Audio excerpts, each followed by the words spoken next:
money to become lawyers and become public interveners and get involved in this. And since we are being asked to make the sacrifice, people's properties, people's governments, people's tax bases, and I would even argue much more so, the energy policies that come about as a consequence of this. And that is something each of us can digest and think about. I happen to feel it's really profound.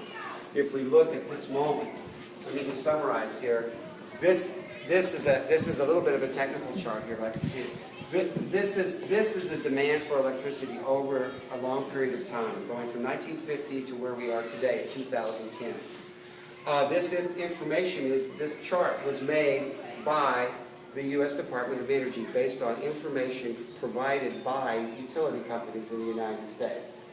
Okay? So what it says is that we were buying toasters and washing machines at a fast rate for many, many years, and that began to slow down. And it slowed down so much with energy efficiency and the cost of electricity. We now think about leaving that light on, right? Because it's expensive. The cost of electricity, the efficiency of equipment that we have, and our good habits, we have now slowed this growth down to where our own government, using the best statistics possible, has projected that our use of electricity in the United States, and this is the national average in Wisconsin's charts I can show you are very comparable, that our electricity growth will only be 1% per year on average for the next 25 years. So when a company says, we need to expand the system, this makes it pretty graphic.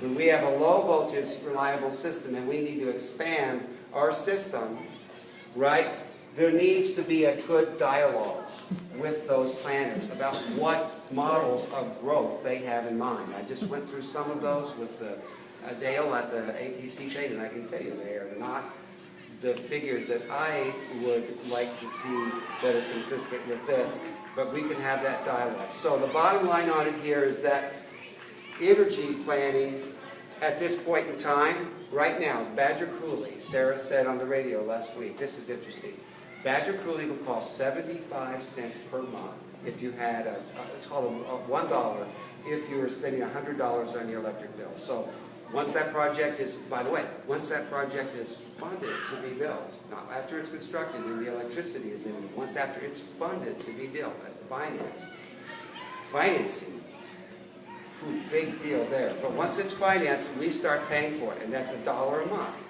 Okay, not a big deal, but what she's not saying is, one, we're also spending in the state of Wisconsin $1 a month on efficiency.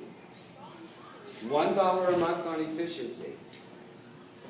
We have 1% growth in electricity. Do you think maybe you could figure out a way to cut back 1% of your electricity use?